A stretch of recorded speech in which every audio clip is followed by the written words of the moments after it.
Hi, I'm Gabrielle Principe. I'm the education editor for This View of Life, the online evolution magazine, and I'm here with David Sloan Wilson. Hello. David gave a talk at our meeting today. Our meeting is entitled Evolutionary Perspectives on Educational Research, Policy, and Practice. David is, in addition to being a biology professor at SUNY Binghamton, he's also president on the board of directors of the Evolution Institute.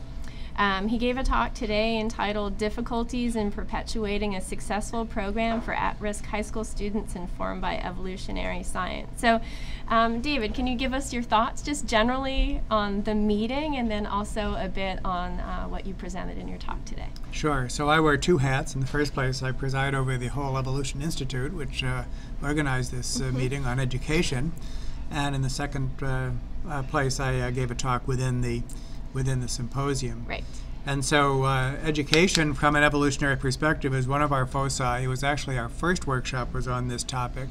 So it was fascinating for me to reflect upon what's happened during the last 5 years, basically, and very gratifying because the talks at this workshop were really so scintillating. They were, each one was interesting and demonstrates how much a topic like education needs to be approached from an evolutionary perspective. Right. And for my talk, I talked about a program that we designed for at-risk youth, which was designed from an evolutionary perspective. And that program illustrates one of the general themes I wanted to stress, which is that all groups need certain design principles to function well, including school groups. And if this school group doesn't get the basics right, then no amount of pedagogy will help. So one of the things that we've done at the Evolution Institute is to clarify what these basic design principles are. We apply those to many kinds of groups, and this program for at-risk youth was designed this way, and it succeeded spectacularly. That was the good news. The bad news was that nevertheless it didn't perpetuate and didn't spread. And so this raises the paradox of practices that work but don't spread. These are very common. In fact, there's all kinds of good practices that work but don't spread, and that indicates a kind of a failure of the cultural evolutionary process. And in my talk, I indicated some of the reasons why this happens.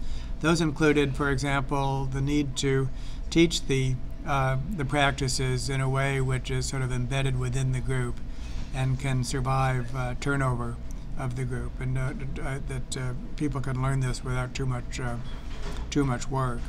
And then there's the fact that often things that everyone wants to do, they're still unable to do. Strangely, they can't even put one foot in front of the other, that institutions become hidebound that way.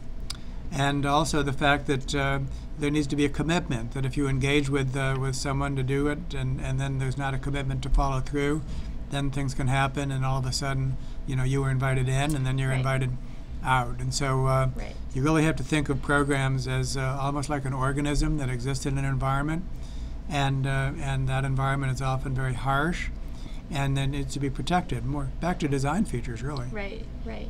Well, talk a bit specifically about the intervention that you did with students. Specifically, what did you do, and how is it specifically informed by evolutionary science? Right. So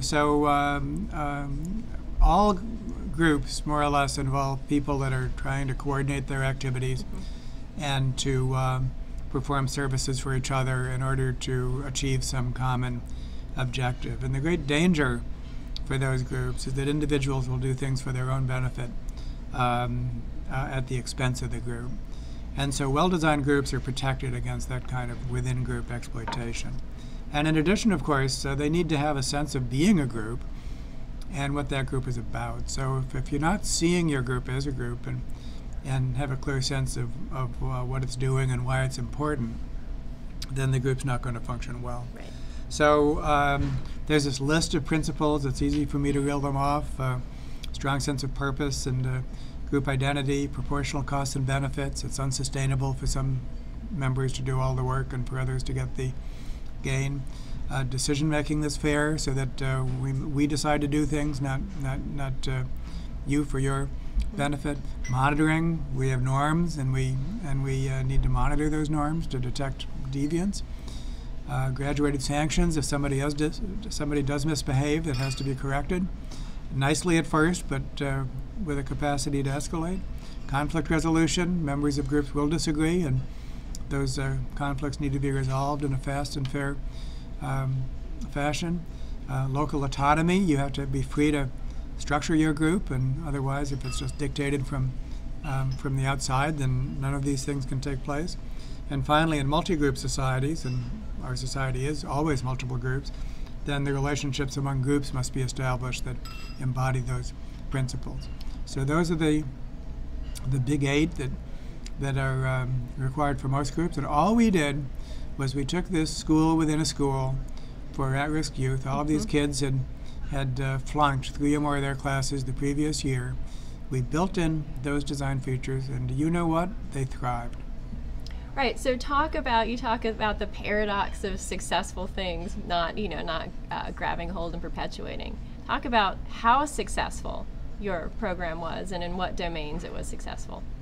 Right. So of course, academic achievement was one of the main goals, and what we discovered was the Regents Academy students did much better than their comparison group, and they did it quickly by the first marking period. So this environmental change actually produced a phenotypic change, to use a bit of evolutionary jargon, very quickly. And I talked about phenotypic plasticity. That's the basic ability of organisms to change in response to their environment, which can be fast or slow. Some kinds of phenotypic plasticity exist early in life, but then you become fixed. In other ways, we're more like chameleons, so that when the environment changes, we can change very quickly. And much to our pleasure, we discovered that when we changed the social environment for these students, they responded quickly. And then when at the end of the year it came time for the state-mandated test, that was our best measure because it was the exact same test taken by everyone. We discovered that not only did our students do better, much better than the comparison group, but they even performed on a par with the average high school student, and that was just amazing for us to Absolutely. And then we had non-academic gains. If you look at what's called the developmental assets of people, we found that they reported more social support, more support for their families, they liked school better, and they felt better about themselves. So, and this was across the board, boys, girls, African American, Hispanic, white, everyone benefited from this program. So a resounding success by all measures. And you talked a bit about what happened, why it wasn't something that wasn't institutionalized by the school. But so what advice would you have for other folks who have successful programs and want to implement them? Well, you have to, it all comes back to design features, additional ones in addition to the big 8. So in most groups, people will be coming and going. And so therefore, your group has to be designed with that in mind. New people have to be taught, and it can't be too arduous. So the more you can embed teaching and learning in the actual day-to-day routine of the group, then the easier that's going to go. A nice thing about the design principles is that consensus decision-making is one of the principles. And so if a new person comes into the group, say a new leader, like a principal, and it's their idea that they're just going to be the decider and they're going to decide what to do, it's part of the culture of the group to say, no, you're violating principle number 3.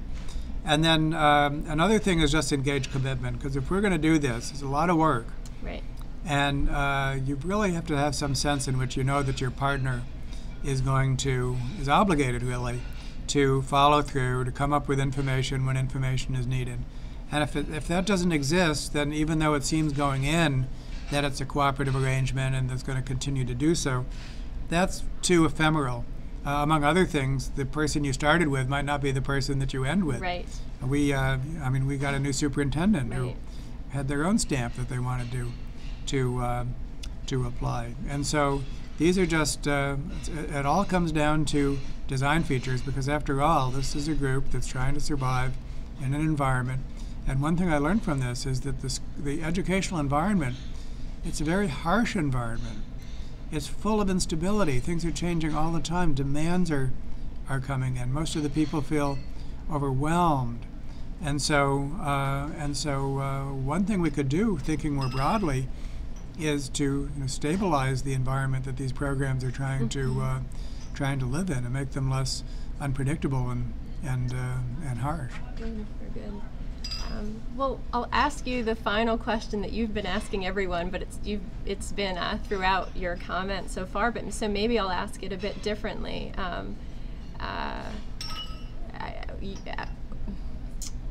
No, I won't ask it a bit differently. I was going to ask you, perhaps, if you hadn't taken an evolutionary perspective to try to do what you wanted to do, so if you had the same goal in mind but didn't have an evolutionary perspective giving you a ground, what would you have done differently, or Yeah, and that's a hard question to ask me, because I look at everything. Yeah. And I can answer a little bit differently than the other participants, because they were asked that for the topic of education. Yeah. And I can ask that for the Evolution Institute as a whole. Yeah, good. And when you're an evolutionary biologist, you use the same theory to study all aspects of all species. That's how comprehensive the theory is. But that's very new for public policy. The idea that you can approach any public policy with a single theoretical framework. Who does that? Public policy is just completely fragmented with dozens and dozens of perspectives, separate communities around every single problem. And so what's business as usual for an evolutionary biologist is a radical new model for public policy. And that's what makes the Evolution Institute distinct from all other think tanks. And to think that what we're doing at this meeting for education, we're also doing for economics and quality of life and nation building in failed states and risky adolescent behavior. And for us, it's the same toolkit again and again and again, is just sweeping and radical. So I look forward to the Evolution Institute becoming a major think tank in this perspective, just moving on to center stage. And when that happens, it will be a paradigmatic change. So talk about why evolutionary theory should be applied to every other field. So it's easy to think that it's a theory of everything for biology, but talk a bit about why it works well in everything else, in education and policy making, in community building. Why? Well, one point to make is that there's more to evolution than genetic evolution. This is something that everyone needs to know. It's just as much cultural evolution and also psychological evolution.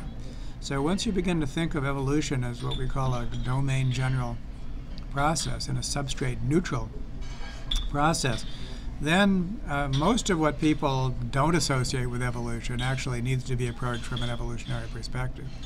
In the minds of many people, evolution is about genes and instincts and biological determinism.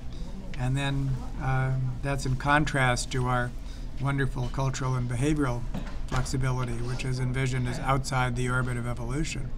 But what we do brings those things inside the orbit of evolution. And then the fast-paced change that's taking place all around us becomes evolution in warp drive.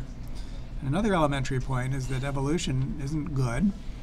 Evolution also often takes us places where we don't want to go. So if we don't do anything, then bad things will happen. And so what we must do is become wise managers of evolutionary processes. Now, some people think that evolution is so permanently hard to understand and permanently threatening. I don't think that's true at all. And one thing I said at the conference was that if you actually take a long historical look, what you find is that for good reasons, evolution became stigmatized for the study of human behavior and culture, more or less in the middle of the 20th century. So evolutionary thought has developed continuously in the biological sciences, have become very sophisticated there, but experienced a case of arrested development in relation to human affairs. And so that project of rethinking the human-related disciplines from an evolutionary perspective didn't gather steam again until just the late 20th century. And when you look at it that way, what you find is that things are changing very fast. And historians are going to look back, and they're going to say that the 21st century was a period of integration for all things human, similar to what took place in biology during the 20th century. So this is what we're in the middle of.